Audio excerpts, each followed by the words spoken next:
Welcome to AZ TechCast, sponsored by the Arizona Technology Council, with your hosts, Steve Zylstra and Karen Nowicki. AZ TechCast is dedicated to covering innovation and technology in Arizona and beyond. Broadcasted monthly, AZ TechCast invites leading experts to have real conversations about what is happening in the tech sector across the state of Arizona. From regional news to innovative startups, companies, and emerging technologies, AZ TechCast covers the critical issues and economic trends propelling the state's growing tech ecosystem. In a constantly changing world, businesses must stay adaptable by performing periodic strategic analysis. Through this process, company leaders can review historical data to not only inform their long-term strategy, but identify the technology solutions to stay ahead of the curve. Welcome to Phoenix Business RadioX. I'm Karen Nowicki, president and owner of Phoenix Business RadioX, and I'd like to welcome you to AZ TechCast, sponsored by the Arizona Technology Council. AZ TechCast is dedicated to covering innovation and technology in Arizona and beyond. Broadcasted monthly, AZ TechCast invites tech and business experts to have real conversation about what's happening across the state of Arizona. AZ TechCast discusses the critical issues, topics, and trends propelling the state's growing tech ecosystem. And so please join me in giving a very warm welcome to today's featured guest. We have Julie Gable, CEO and founder of Business Wise. Welcome. Welcome. Thank you for having me. So excited. And I love the way that you spell Business Wise. I just got a little chuckle out of that, business and then WHYS. That's correct. Looking forward to hearing all about your company and the work you do. And Bob Interdonato, General Manager of Lumen. Howdy. Hello. Thanks for being here. Did I do okay with the last name? Yeah, you did a great job. I rehearsed it about 9 times in my mind. Just like it's spelled. Very good. Well, that's difficult for me. And Malati Lee Parker, founder and CEO of Macroscope Studios. Hello, thank you. Welcome. So glad to have all three of you here. And with these accomplished experts, we also have Bianca Baliga, who is not Steve Zylstra. She's standing in for Steve today, and I'm always thrilled when she's here. Bianca is the Director of Marketing and Communications at Arizona Technology Council, and we are going to discuss how to successfully conduct strategic business analysis and prepare for an unpredictable business environment. Nobody knows what that's about these days. And we have a lot of interesting content to cover. And before we do that, let's say hello to Bianca. Welcome. Hi there. So happy to be here with you all. We're thrilled to have you. And we were smiling because this is the first time in the over 2 years that Arizona Technology Council and Business RadioX have collaborated on this show.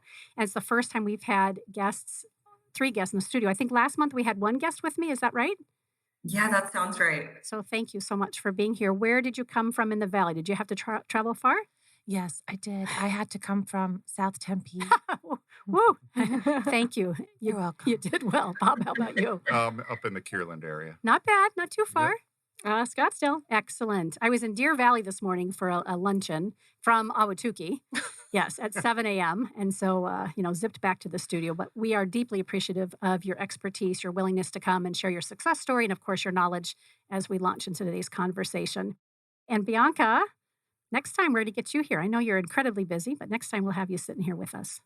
I have some serious FOMO right now, fear of missing out. Good. That's how we want it. Well, very pick good. up the party without me. Right. So let's have each of you begin by just sharing a little bit about yourself, the role that you play in your organization, and then we'll get into the meat of the conversation. And the one thing we forgot to say in the green room is that we really want this to be a well-rounded conversation. Bianca and I don't want to have to be gatekeepers the whole time. We will play that role. Feel free to ask questions of each other. I know a couple of you have worked with each other in the past, but tag team off each other. Let's just have it fluid. And that means there might be a little bit of an awkward pause when one of us asks a question and give you a moment to kind of formulate your thoughts. And then one of you just jump in there like we would as if we're having coffee together and no one's the gatekeeper. Is that fair enough? Fair enough. That's usually Sounds an great. off-air thing, but there we go. That's what we do before we go on air. Behind the scenes. All right. So, behind the scenes. So with that, if you'd introduce yourself and tell us about the role that you play and a little bit about your organization. We've got up to an hour, so jump in.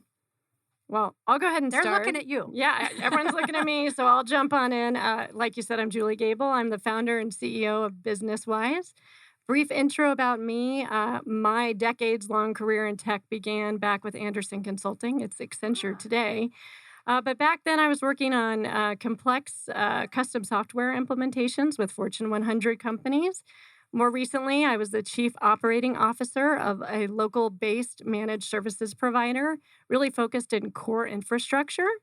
And throughout my career, I have seen companies of all shapes and sizes make large investment decisions without really understanding the why behind them. And by why, I mean a clear picture of what problem it is we're trying to solve and what success looks like. And that's why I founded BusinessWise. We help companies focus on the why to drive their ROI. Oh, so Nice. catchy. Right. So Catchy and so critical. All right, we're now staring Bob down. I Oh, think no he's problem. next. So my name's Bob Interdonato. I'm the general manager for Lumen Technologies. We are the business to business arm of CenturyLink. So a lot of you might remember us as CenturyLink, but Yes. we rebranded the company about 2 years ago. And my responsibilities include all of our business customers from Southern Nevada throughout Arizona, New Mexico, and the slice of West Texas in and around El Paso. One of the reasons we changed the name of the company and rebranded the company back in 2020 was because we have so many different things that we do within organizations that are not network related. And by rebranding the company, we opened conversations with our customers around some of our other areas of expertise around consulting, security services, unified communications, and those types of things. And the industry in itself, the industry experts have really taken notice to some of the things that we've been doing for years and years. And it's amazing how just rebranding the company maybe opening opens people's eyes of what our true capabilities are. Fascinating. We'll So have you back for a branding and marketing conversation. That's neat. And how long have you been with the organization? I've been with CenturyLink/Lumen for the last 10 I years. think And you said that. I yep. apologize. Yeah. And previously I was with a competitive local exchange carrier before that Okay. and a variety of different things when I was younger. Right. Well, So, many of us have, right? yep. Malati. Yeah, we all have done a lot, haven't we, Bob? My name is Malati Lee Parker, and I'm the CEO and founder of Macroscope Studios. And we are invested in creating a new way of working and collaborating in this world of hybrid, remote modeling that we're kind of all just figuring out together. I think the important question that we should be asking ourselves is when is the right time to come together in person? And how can we make those engagements as productive, as impactful, and as beautiful as possible? Beautiful offsites, beautiful outcomes. Fantastic. Thank you all for being here. I would love to have Bianca introduce herself, of course, and tell us a little about Arizona Technology Council, since some of our listeners and viewers may not know who you are. I would love to. Thank you, Karen. I am Bianca Baliga. I am the Director of Marketing and Communications over at the Arizona Technology Council. For those of you who are unfamiliar with the council, we are the premier trade association for science and technology companies in Arizona. We have around 700 members right now that really range in size from early stage startups to larger corporations that are household names. They also span a really wide range of industries. So we've got folks in optics and photonics, and aerospace and defense, a number of different industries. You name it, we've probably got a company or two at least. So we stay busy. We run about 100 plus events a year, and those can be virtually or in person.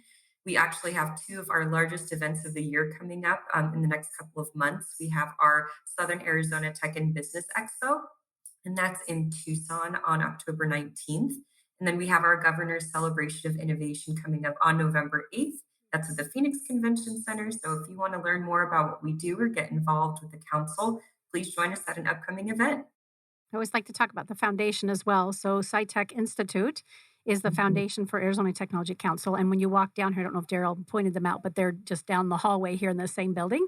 And they really support K-12 STEM education. And Bianca, watching Dr. Babendor and Kelly, just take this SciTech Institute to a whole nother level is mind-blowing. I think the last 2 years, I don't remember how many U.S. cities in addition to how many countries now, but it's not just Arizona specific. It's really impacting, having a great impact worldwide for our educators and our kids, particularly middle school. Did I do that justice? Is there anything else you'd want to add to that, Bianca? I think you did a great job. I would just add that I was at their STEM and Innovation Summit earlier this week at the Arizona Science Center. They had over 800 people there. They had students from schools all over the state. So it was just so impressive to see their work in action. They're incredible. Yes, doing great work. And right, that's how we land in these jobs. And maybe some of us have bounced around to different careers. We've had many people in here who, they grew up wanting to be an engineer. They're an engineer. They grew up doing one thing and they're still doing it. That hasn't been my situation. Well, let's get into the conversation around strategic analysis and really how technology can help us stay adaptable. And again, I'm just going to throw out a question and let you guys think about it and have somebody jump in and then play off of each other. How would you define strategic business analysis, and why do you think it's important for companies of all sizes, particularly in this day and age? Well, I'll jump in there because you're speaking my love language. Strategic business analysis is really what we do at my company, and it's about that why. It's really about defining the problems that we're trying to solve and making sure that we all understand and are aligned with what success looks like. There's a great Steve Jobs quote out there. It says something like, "If you define the problem correctly, you almost have the solution." And I really believe in that. And I think it's, perhaps more important today that we really give that its due, because it's in today's day and age, especially within tech, it's about do more with less. It's about change or die. So everybody is really trying to move super quickly. And what we need to do is sometimes take a step back and go slowly at first so that we can move faster later on. I definitely agree with you, but I also think in today's environment, things have changed so much that you have to have the platform to be able to quickly acquire data, analyze that data, and then act upon it. And if you don't have you could have the greatest business plan in the world, but if you don't have a vehicle to be able to change, like you said, adapt and adapt in a very quick manner, I think you'll fail. Mm. So, and we've seen that numerous times throughout, history. You can think of companies like Netflix and Uber and all sorts of things of that nature that totally have disrupted industries. And it's going to continue to happen. Right. The why, though, is something that I think I've seen misinterpreted a lot in my career. And the data doesn't always tell you the why. In fact, I used to get data to tell me the why, right? So I can get the insights and figure it out. I used to be a pilot. And at the beginning of every flight, you file a flight plan, right? And you chart it. And I did it before there was a lot of fancy avionics. It was all on my knee. If you didn't know where you were going or why you were taking a route, because to avert weather or because you were uncomfortable with the terrain or something, you were about to bust into Phoenix Sky Harbor airspace, which I'd never done before, ever. If you get something wrong because you don't understand the why in this fast-paced, data-driven current environment, you have a chance to scale a mistake so fast and so expensively, you won't even know what happened. A 10-degree error when you're charting a flight plan can take you to a completely different place with enough wind speed and enough engine power. And we have that wind speed and engine power now. So unless you stop and go, where am I going? Why am I going there? And what are some of the things I need to look for so I actually get there? You're going to die. Or be lost. Or be lost. I actually really love that analogy, Melody. I think that's such a good thing for businesses to keep in mind of all sizes, honestly. But what I'd be curious to know is, when is a good time? I mean, obviously, you would want to get this going before you really launch, but how do you build these times into your normal year and your normal routine to make sure it's a constant part of what you do? I'll take it. So that's a wonderful question, Bianca. And I think the answer that I'm going to give is going to be a little bit frustrating, but it's true. You need to figure that out for yourself. And I think that if you can't answer and be honest with yourself why you're doing something, then maybe you shouldn't ask other people to do something with you. This is the work you have to do to lead, is to understand the why and figure out the right time to ask it. So it's not going to impede your velocity. It's not going to give you blinders of potential or possibility, but you are stopping every once in a while and going, does this feel right? Yeah, I agree with that. Your analogy of a 10-degree miscalculation might put you in Timbuktu instead of Alaska, right? I totally understand that, which is why I think as business leaders, you constantly have to be collecting data, analyzing that data, and making sure you're going on the right course. And if you're not consistently checking that stuff, you could end up in God knows where. And like you said, spend a lot of time and energy and money and think you were doing the right thing and end up completely off course somewhere else. So I think constant evaluation and constant analysis of what you're doing and validating that the direction you're going and the why and what you're trying to accomplish, that whatever plan you put together is still leading you in that direction. I can't tell you how many times, we as an organization have thought we should go down one path, and then we've started down that path and realized like, oh, there's a little tangent here. This is a much better route to go. Where and like you comparing it to flying a plane, right? Storms pop up in the middle of nowhere, and all of a sudden you got to adjust and reroute and do those things. And in today's fast-paced business environment, it's no different. Right. And it's clearly it's strategic for a reason. It's not, it is preventative. The whole idea is do this before you are spending thousands of dollars, Yeah. hundreds of thousands of dollars to course correct, right? Yes. Yeah, I'll wait for the storm. Right. yeah, Right. it's about being proactive, right? And I think that's where that having a really clear picture of success and success measurables defined is really important, right? Because like you said, if things get, kind of heated and confusing in the moment, right? So having those measurables that you can keep checking against, am I still on track? Am I still on track? Have I lost sight of what we're trying to accomplish? I think is super important. Julie, those metrics that you're talking about, they come from the why in my background, right? Absolutely. Yeah. Until I know what the why is, until I can articulate or define the problem statement, or I like to call it the North Star. Unless I know what my North Star is at all times, I don't know how well I'm doing against that. I don't know when I need to check my trajectory. I don't know how to check my airspeed. I don't know how much money I should keep pumping into this because I don't know when I'm failing or succeeding. Data helps. Data helps a lot. But unless you know what to do with that data or how you're going to evaluate it, it's just a lot of work. Well, and in addition to the data, it's a lot about the people, right? So a lot about defining what is why or what problem we're trying to solve is going to be across disparate groups in your organization. They might have completely different perspectives on a problem that we're trying to solve and what that solution really is, and definitely what success looks like. So it's taking that data, but also reining in those different perspectives and getting alignment.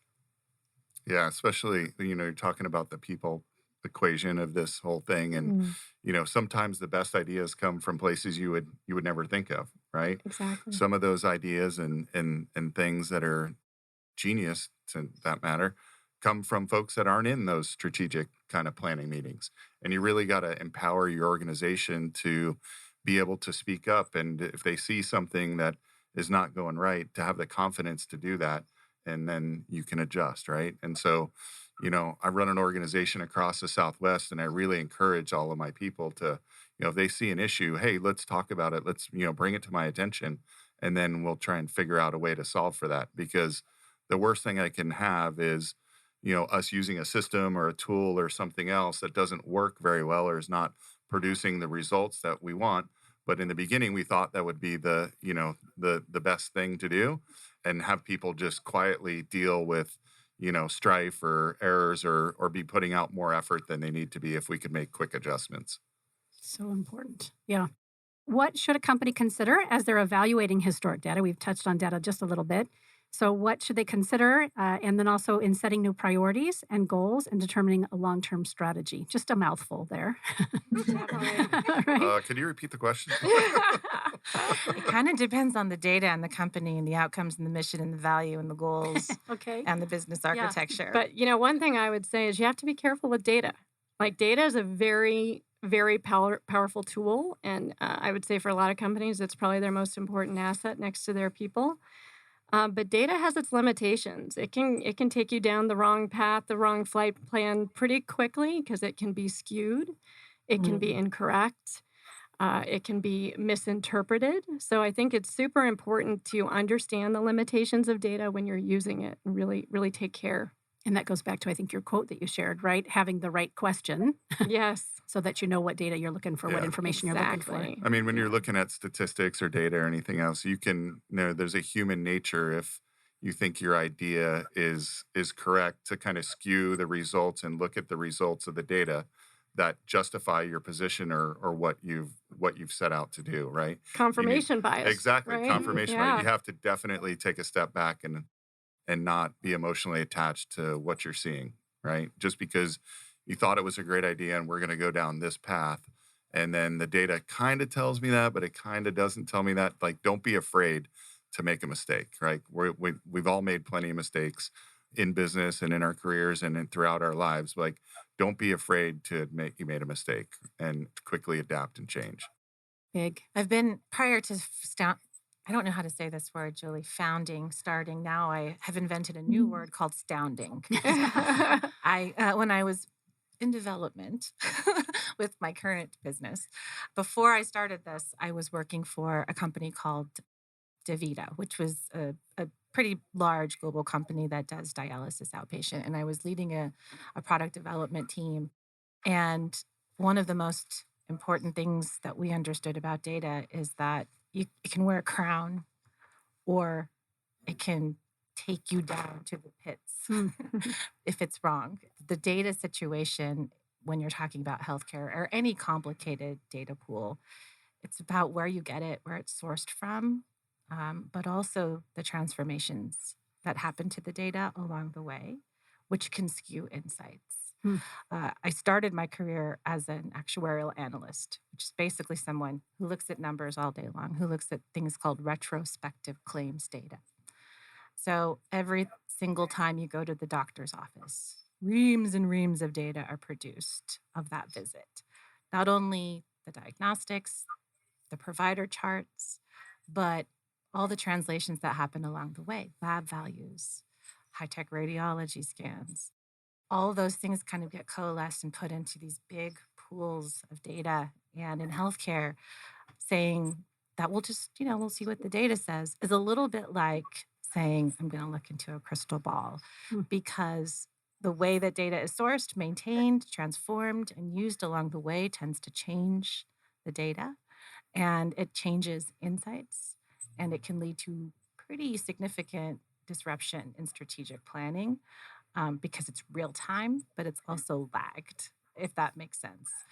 When you're looking at data to give you a why, you're always going to find what you're looking for. But I think when I say the why first, and then I look for data to support that, I'm a little bit more critical of my research, of my why, of my problem statement.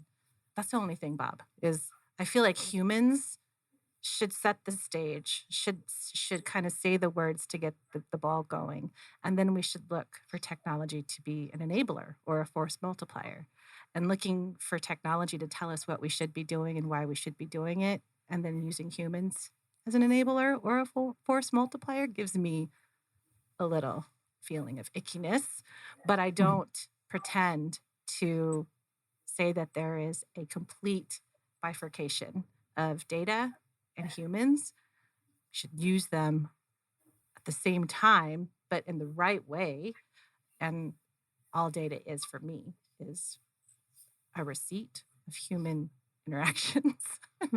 Yeah, I can see what you're saying, but also I don't think you would disagree with me that, data can also provide you insights and give you other ideas and adjust and figure out if the why that you're trying to or what you're trying to accomplish if you're going down the right direction. Hard agree. Right. So Hard agree. So I agree. There needs to, data for data's sake is useless information. Right. I mean, what's the old saying? Junk in, junk out. Geigo. Yeah. Garbage in. Yeah, right? garbage in. Right. Yeah, I went with junk. Sorry, but Jijo. garbage in, garbage out. Right. So you have to. You just got to make sure that you're acquiring the right subset of information.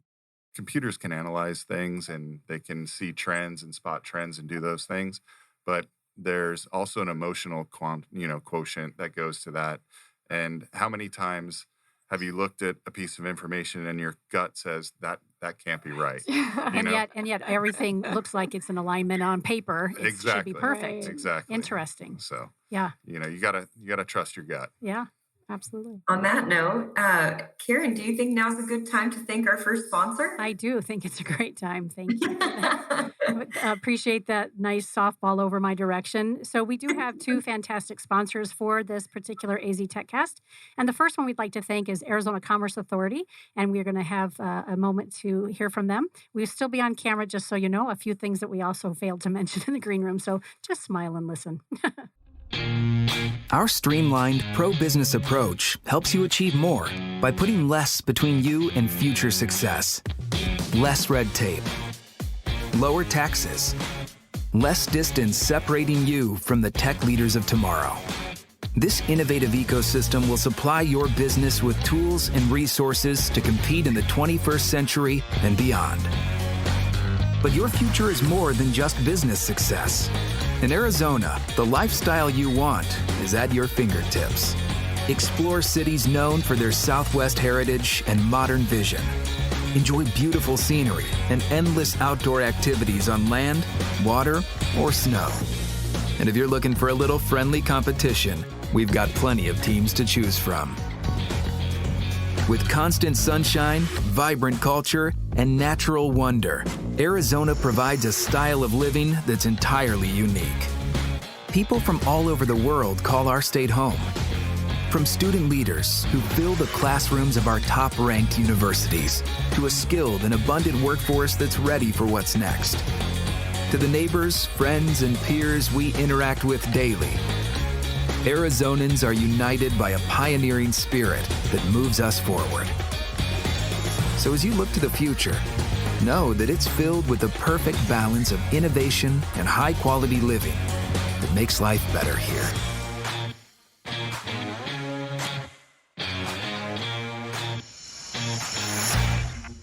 I hear that spot every month, and every month I'm proud to be an Arizonan. Makes me very excited about being here and being part of the business community.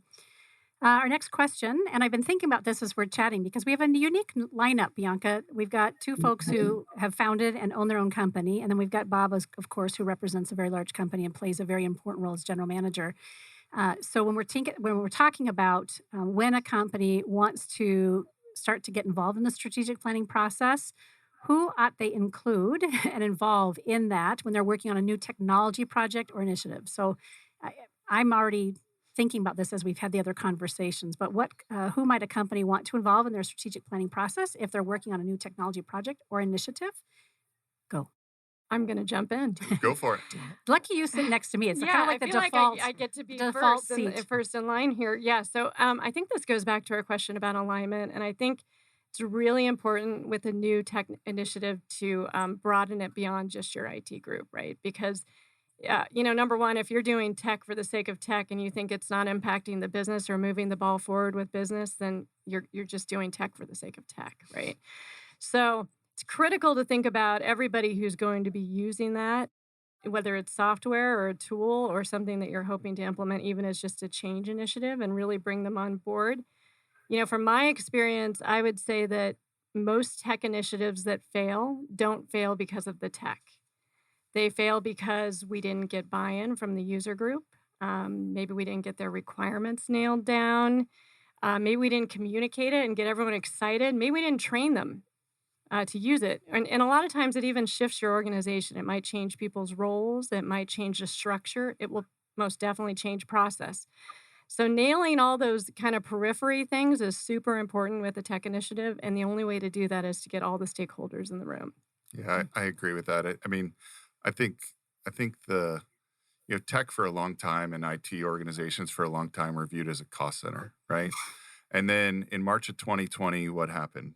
We sent 75% of the U.S. workforce home basically overnight. And and a lot of us are still working either from home or in this hybrid environment. But the most amazing thing about that period of time in March of 2020 was the majority of organizations relied on IT to keep the motor running and to keep everything seamless. And by and large, CIOs and IT departments moved all these people to home by and large without breaking anything. Right? It's one of the most amazing human feats that has ever happened. You're giving me PTSD a little bit, Bob. Yeah. I was working at DaVita in March of Yeah. 2020, and I had a global team, and I was reporting to the CIO. Well, not directly to him, but up through the Yeah. CIO. And I worked with a lot of people who made that happen. And I remember going to the office and like actually packing and mailing and shipping laptops and Monitors. devices, Yeah. monitors. Yeah. Like it was not just a flip the switch situation. Like this No. was hardware, infrastructure, software, Right. remoting, teaming. So my point to that is when we got through that, I think the level of collaboration and the seat at the table that IT departments and CIOs had amongst the senior leadership teams completely changed And thankfully so. in a short period of time, right? So much so that by 2023, 60% of CIOs will be tapped to lead cross-departmental functions and Finally. organizations to better innovate and drive revenue or drive out costs within individual businesses. So And it's someone like about you, time. I was just going to say, it's literally I was going to ask you, are you saying to yourself, it's about time? Yes. Yes. We've been, all of us that are in tech have been Right. here. Like we've been, kind of calmly watching, through the window or on the other side and seeing all the things that are going on and things like shadow IT and marketing departments going out and doing things, HR buying software and without really seeing if we have the infrastructure to run all this stuff and all that stuff. Now, I think we're at the point in time because, we've, in IT, we've elevated our status within organizations that, there's going to be a lot more collaboration. And like I said, a statistic out there is 60% of CIOs will, by next year, will be tasked to lead cross-departmental functions. That's the first time I've heard that, and it makes complete sense. It makes perfect sense, and I would just add on to that. I think us going remote drove part of that, but also just the nature of disruption in the industry is a lot of it is driven by tech. If you think about strategic advantages and what has really disrupted, a lot of times it's them figuring out a better way to deliver business, and it's enabled through technology. Well, now nothing is delivered without technology touching it. And business processes and technical capabilities are no longer divorceable. You have to keep looking at both, which is the strategic business analysis. We've been knocking on the doors of business. Julie and I have been kind of traversing this weird veil of we'll hang out in business for a while, understand kind of the business machine, really the fundamentals of the business, what you deliver, how you make money, what you deliver, how you make money. And we have been enabling those business functions. The why was coming from the business, and IT was just meant to deliver. And over the last 10 years, there is no more business tells IT what to do. That's a great way to waste money. There is something that's more important, and that is that cross-functional collaboration and alignment and figuring out who needs to set strategy, but not just for the company. You need a digital strategy just as much as you need a human strategy. So maybe tech is the how in the context of this conversation, right? We talk a lot about the why, but how for technology. I'm curious though, what advice would you give to company leaders that are debating between building custom solutions internally from a tech perspective or buying something off the shelf? So I deal with businesses of Go ahead. all sizes, right? So from Fortune 100 companies down to, small pizza shops and barber shops and those types of things, right? So one thing is you have to understand the why and what you're trying to get, where you're trying to go, and figure out whether you have the resources. And I would certainly talk to outside firms like you guys to help figure that stuff out. But see if is it going to be better for you to do this internally? Do you have the time, the money, and the resources to do that? And is there a marketplace for you to monetize what you're doing after that? So there's many businesses that I deal with that have developed their own software, for example, to perform certain functions. And then as they realized there was nothing out on the marketplace, they went and built something that was better than anything else that was out in the marketplace. PT comes to mind for me. Exactly. Yeah. And then now they're going out and they're monetizing what they did. So, that's something that you really have to think about. I mean, if you're a small or a mid-market organization, you don't have the time or the money or the resources. You're probably better off investing in or finding partners that can help you accelerate and get to your goals. If you're a large Fortune 500 company and you've got a lot of those costs already in the business, and find different areas you can cut costs to take those resources and then go develop something, and then who knows where it's going to go, right? WebPT is a great example of that. Well, and I think you called out a really important point though. It's about your core That's right. competencies, right? Yep. And so if you are looking at developing custom software, is that your business?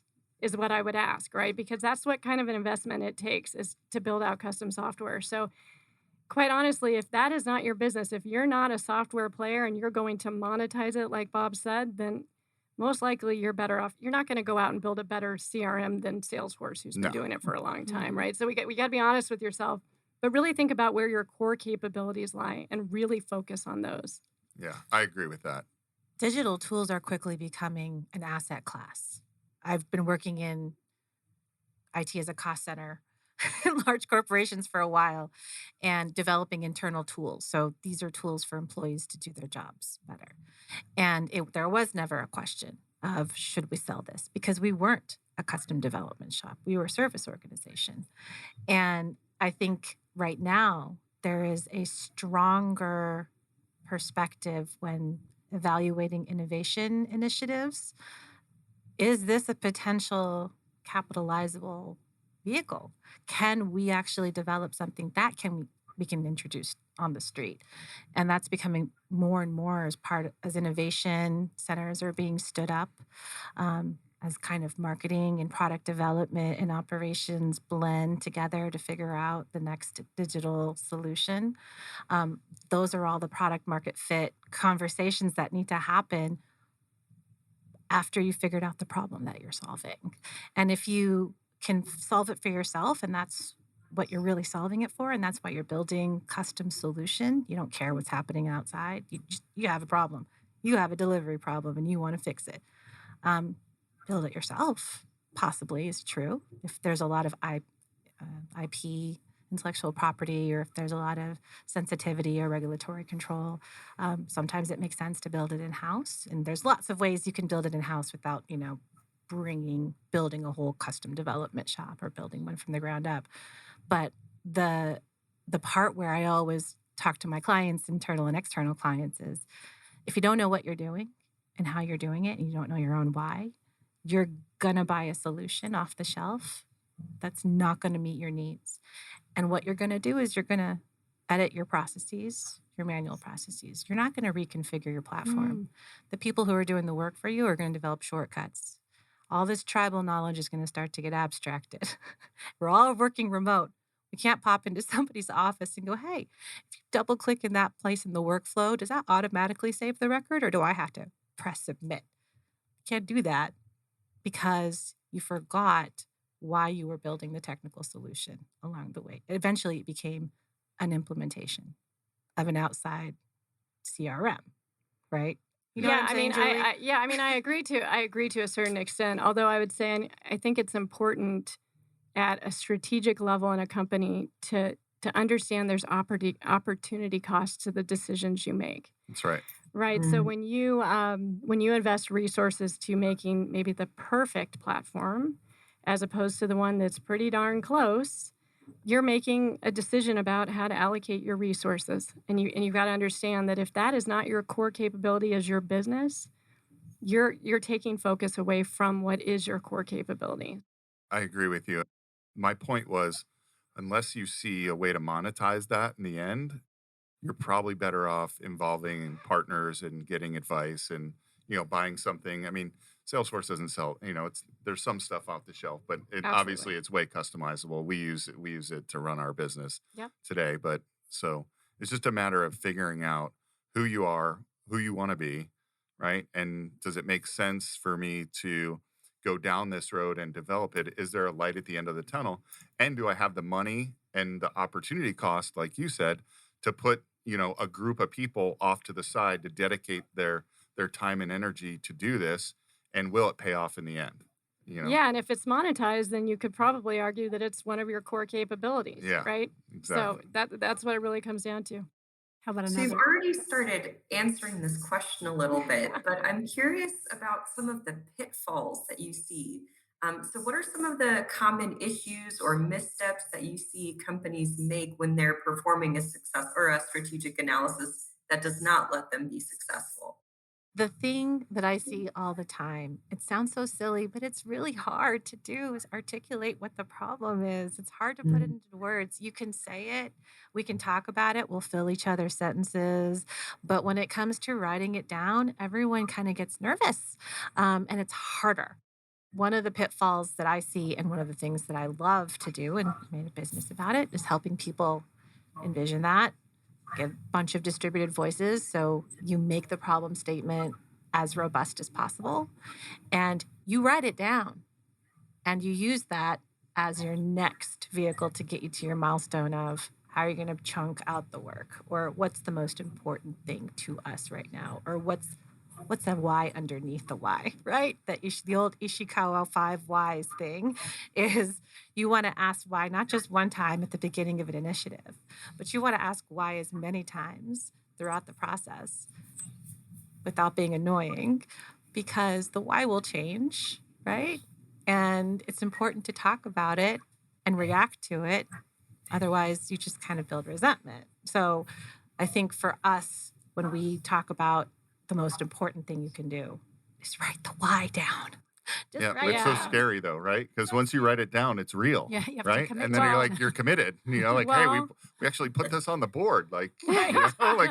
like don't forget we have erasers, right? That's true. It's like The it's a other whiteboard thing for a reason. the other thing that's really important about that you started to highlight there, Melody, is it's a prioritization. Yep. Right? I haven't met anyone yet who has unlimited resources. We all have unlimited wants, right? So part of that is really understanding not just what problem are we solving, but what are the most important parts of that we need to solve. I think a lot of times people struggle because they try to boil the ocean, Mm. right? We're going to buy this tool, we're going to have it up and running, and it's going to be rolled out to the entire organization within 3 months. I was just going to say 3 months. It's always It's 3 always months. 3 months, and it's never 3 months, right? Or like 30 months. So it's about using those best practices around piloting, about making sure we take the time to really understand Yeah, who's so going to be impacted. you're reminded something. Yeah. We use the same methodology. So we do obviously we own and operate one of the largest IP backbones in across the globe, right? So you could argue we're number two or number three, but we're one of the big boys, right? So we own and operate that backbone, and we see on any given day we see anywhere between 65 and 80% of the world's IP traffic. Wow. Okay, so I mean, our acquisition or merger with Level 3 and Level 3 owned Global Crossing that had this big fiber footprint across the globe, and all the other companies that we've kind of merged with along the way. So we actually took that network and turned it into a threat sensor. So we were talking about business intelligence and AI and those types of things, right? So we understand where all the threats are coming from. We're kind of like the US Post Office in a way, where we don't know what's in your package. We don't know what you're sending your mom for Christmas, and we don't know what you're sending your kids to college. But we do know that you don't normally send more than one package every 3 months. When all of a sudden you start sending a bunch of packages in one single day, it's cause for investigation. It's like bank alerts. You might be a bad actor, right? So we investigate that. With all the AI we put in there, we manage that entire global footprint with 9 people. What? Okay. Hmm. So we see over 1 billion DNS queries every day. So going back to what you were saying and in the methodology of where do I put my money, one of the things we provide for our clients is what we call penetration testing or security pen testing. So what we'll do is we'll go and we'll look at where all the information is coming into their network, where that information is coming from. We'll look at the vulnerabilities we have, and then just like you said, we map it out for them. So we say, hey, these are the top 5 most critical things that you need to do. You've got 30 problems here, but these ones down at the bottom are very minute, or there's not a lot of people or bad actors out there that are going to exploit these. So you need to take care of these top 5 things today. And then when you get there, let's see where we're at. And then we can kind of move on and down the stack till we solve all your problems. But you're exactly right. Not I have unlimited wants. I know my My kids have unlimited wants, right? That's for sure. Especially, think about when we looked at the Sears catalog. I'm dating myself when I was Right. growing up, right? And we used to check all the stuff off on there. But Right. but so we have limited resources. So being able to deploy your resources in the right spot and in the right place is really, really really important as an organization. You can't do everything, and you have to know that, right? So, and today, I mean, whether you could argue whether we're in a recession or not in a recession, and a lot of our larger customers have kind of put hold on some bigger projects because they're trying to figure out, hey, what's going to happen and what's going to do this. So, as an IT organization or as an IT provider to those organizations, they still want to innovate, right? And Right. they're still trying to innovate. You can't just stop innovating, otherwise you're going to lose market share. And so what we really focus on with our clients is taking ideas to them around how to utilize their current spend and their current cost Yep. containment and rearrange that to be able to use those monies into spots where they can become more innovative, right? Biggest And bang so, for the buck. yeah, Right? exactly. And we're What's moving the needle? what's going to move the needle? What's going to move the needle the quickest? And, so it's the environment we're in today. But Yeah. I agree with you 100%. You need to prioritize what you're doing, what's most important to you, and where, do I really want, a new car, or do I want to remodel my front yard? Like, Yeah, can't do Both. both right can't now. do Yeah. both right now. Well, yeah, well, right? it would be lovely to do both, Yeah. but the reality is something's got to go first and Yeah. see where it lands. Well, we have a handful of other questions we want to make sure that you each have a chance to address in the next 15 minutes of our conversation. But before we do that, we'd like to thank our other sponsor. It is our 2022 Tech Advocate sponsor, JDH Insights. Let's hear from JDH Insights. Thank you, JDH Insights, for being our 2022 Tech Advocate sponsor. A leader in coaching and executive development, JDH Insights is committed to helping organizations cultivate and leverage their most important and complex asset, their humans. Visit jdhinsights.com to enhance leadership and improve team dynamics to take your business to the next level.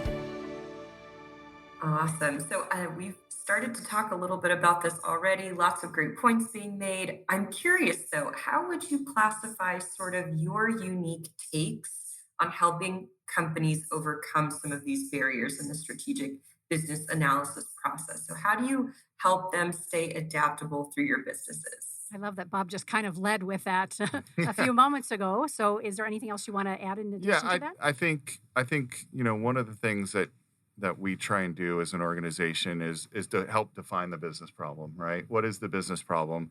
And then, use technology to help solve those issues. Mhm. And the other thing too that's out there, without the kind of underlying right platform in place, you can't do a lot of these things. Like you may have some grandiose expectations of putting in some new process, but without the tools and the underlying technology in there, you can't do that. So you may have to redefine what your why is or what you're trying to accomplish based upon your resources and what you have, Mhm. or figure out a way to, rob Peter to pay Paul, or be more innovative over here in order to control costs over here, and those types of things. So I would leave it at that. So, strategic business analysis is something that I think a lot of people feel like they've got it handled in their organization. Like, if you have an executive suite, if you have a CEO, COO, CPO, CMO, CR, whatever C's, typically that's the collection of people that you look to help define strategy. And so there's this underlying assumption that it's happening regularly and that it's happening with efficiency and that it's happening in a kind way. And when I say kind, I mean it takes into account the constraints that your business is under, your employees are under, but also kind of overall what we've been through in the last few years. Just taking a step back and realize there are some things out of our control and taking the time to write those things down and call them assumptions and writing a strategic plan down and working through those types of discussions. It's hard to Yeah. have. Everyone kind of wants to do their own thing. When you're dealing with leaders, they have their own kind of best practices. They have their own motions, and kind of getting them all in concert is the goal of strategic planning and defining the why, a collective why together. And my company helps do that through strategic offsites or board retreats or leadership retreats, helping facilitate those conversations, helping write things down for them, and then giving them a little light coaching on how to have kind conversations when you're trying to convey a constraint. Because that's when strategy gets hard, is when they're counterintuitive. There are counterintuitive places in strategy, right? We call it orthogonally thinking. So you have two. What kind of thinking? Orthogonally. Thinking orthogonally. New word for the day? Yeah, learn something. New to me as well. Did you make that one up? You made up one earlier. Yeah. I wish I made that. Astoundery? What was it? Astounding? I didn't Astounding write a it. company? Astounding a company. That's right. Starting a company. Or say that Full word. circle. Orthogonally. Orthogonally. So Holy cow. thinking of something a right angle has one point in the middle, and it has two directions of thrust, essentially. And when you're thinking orthogonally, you're looking at it from one place, but you're looking at it in two very different directions of thrust. And I think when you're planning strategy for a lot of businesses, you're looking at one way of thrusting. And sometimes looking at the opposite or orthogonal helps you understand some of the constraints that you might be under. And we help with asking those types of questions. It's actually a probably more confusing way of saying. No, that was beautiful. Yeah. And I went to my son's geometry class. I mean, as in, he's doing homework at home and he keeps wanting to show me these angles and explain everything. He's like, or you could just say it's a right angle. But now I can come back and go, but have you thought about it from this perspective? Sorry. Go ahead. You have something to add? Oh, yeah. I was just going to say, what my company does is we play in the space between business and tech, right? So the strategic business analysts that work at my company, we all have deep technical, but also deep business backgrounds and experience, which allows us to be translators. Also change managers, helping with all those soft areas around communication and training that are often forgotten. So I talk to a lot of CIOs on a daily, weekly, and monthly basis, and I agree with you. Like the senior leadership team in most organizations, whether it's business owners like yourself or in senior leadership positions in larger organizations, a lot of times people assume that they're setting the right strategy and doing the right things, right? And what I hear from a lot of CIOs especially is that their team doesn't challenge them enough and their partners don't challenge them enough. And so just because XYZ company has always done business this way or they've always designed their infrastructure this way, they're not being challenged enough by their partners or individuals within their organization. And there tends to be a little bit of frustration or wish from individuals in those roles that their employees would speak up more and challenge the status quo. Because just like you're all four of us, we're all individuals. We have one train of thought. We're open to other opinions. We're trying to make the best decision for the organization possibly. And the more ideas that we can get, the better off we're going to be. And all of us realize that. What I think is far too unspoken is if you're in a role that is not in one of the, setting the strategy or setting the vision, don't think your opinion isn't meaningful and speak up. It'll be amazing what it'll do for your career. I pointed out things within organizations that I've been in to make us better. And that's some of the ways that, I've moved ahead in my career, right? So if you're in that position and you see things that are out there, don't assume that the senior leadership team knows everything and they're setting the right vision all the time. Now, they may know some things that you don't know, and they may be making decisions of things they can't share with you at that point in time, but your input is always going to be valued, always going to be valued. And along those lines, I think this might sound a bit self-serving, but I think there's a lot of value in bringing outside perspectives into your organization. It's very easy to get into we've always done it this way. We've already made that decision. We've always done it. So bringing in an outside perspective, whether it's a partner, vendor, consultant, I think can add a lot of value in giving you new perspectives, maybe, or orthogonal perspective. Before you leave, you'll need to write that down for us on the whiteboard. I'm going with right angle. Right? Yes, Not that smart. There you go. Well, we've got about 5 minutes left, so I want to make sure we have an opportunity to take a little stab at both these last two questions. The first one being, what are some of the cutting edge technology advancements that are moving the needle on how long term business strategies are formulated? I'm going to dive right in there and say I think the future's around data. Taking big data and turning it into meaningful information that people can act on and make decisions about I think it's where we're headed. And I think most organizations out there are pretty low on that maturity curve. So Yeah, I think that's I would future. argue data is the new currency. I think Yep. it's more valuable than being able to monetize that. The quicker you can acquire that information, analyze it, and then make decisions around it, the better off you're going to be. I think the future of, one of the things that I don't think people realize is out there is this whole concept of edge computing. We've built out a huge edge compute environment in all the old neighborhoods and central offices where, some of you might still have home phone lines. Thank you very much. We appreciate that. But, most of I'm you have not one of them. most of you have disconnected that. So that left us with a bunch of space and power. And so we've built a compute and storage shack in almost every neighborhood throughout the U.S. that can reach 98% of the U.S. population in under 5 milliseconds.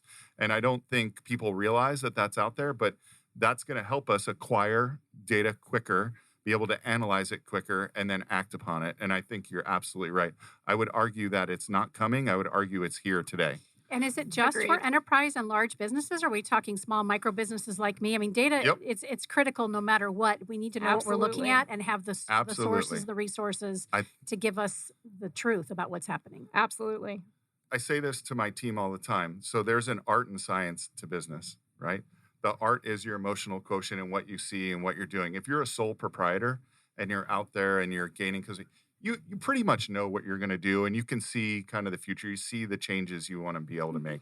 But as you grow as an organization, you start to have to rely, especially as you get into higher leadership Yep. positions, you have to start to rely more on science than you do on art. Now, I have a bunch of individual contributors in my organization, and they still rely heavily on art every single day. But I need them to put that information into tools and systems.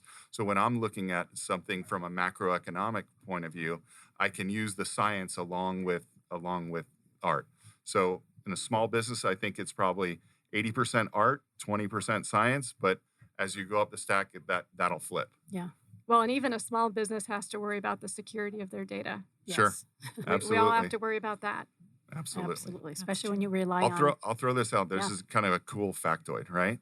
Since the pandemic, ransomware attacks are up 500%. The average payout for an organization on a ransomware attack is up 78% to almost $500,000. Yep. Okay?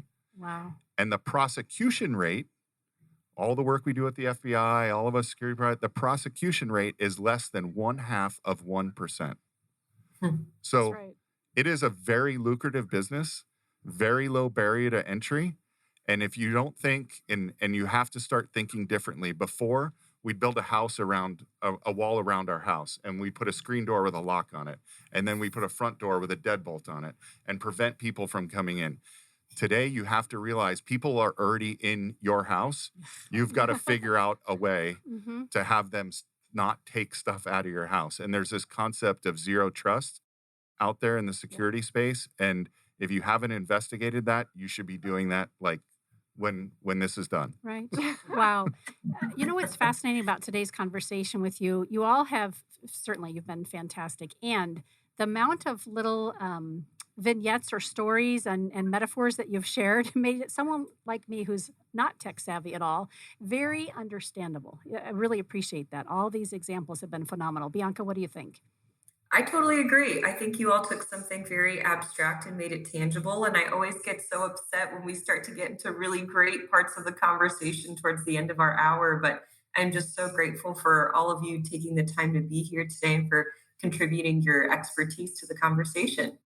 And with that, Well, thank you. We're done. Thank you for having me. So Great, fun. Here we Thank you are. for having great me. meeting you, lovely ladies. So I good. appreciate that. I appreciate the time here today. Yeah. Thank you very much. You guys have been brilliant. The show notes will have our speakers' information, and we'll have that turned around as a podcast after this live broadcast within just a couple of days, early next week. I want to thank you again for being our speakers for this area of expertise and for your time today. You've been listening to AZ TechCast, brought to you by Phoenix Business Radio with Business RadioX. Today's AZ TechCast was brought to you by Arizona Commerce Authority, the state's leading economic development organization with a streamlined mission to grow and strengthen Arizona's economy. So thank you again for Arizona Commerce Authority. We couldn't do it without you.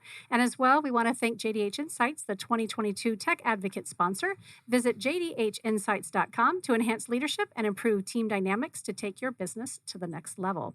If you are interested in being a podcast participant or sponsor for the Council's AZ TechCast, contact Bianca at marketing@aztechcouncil.org to learn more about opportunities to further position you as a tech expert, influencer, and innovator. Until next time, again, I'm Karen Nowicki. We want to thank you for joining AZ TechCast. Thank you for joining us for this episode of AZ TechCast with Arizona Technology Council, featuring leading tech and business experts that help influence and shape our great state and the industries they serve.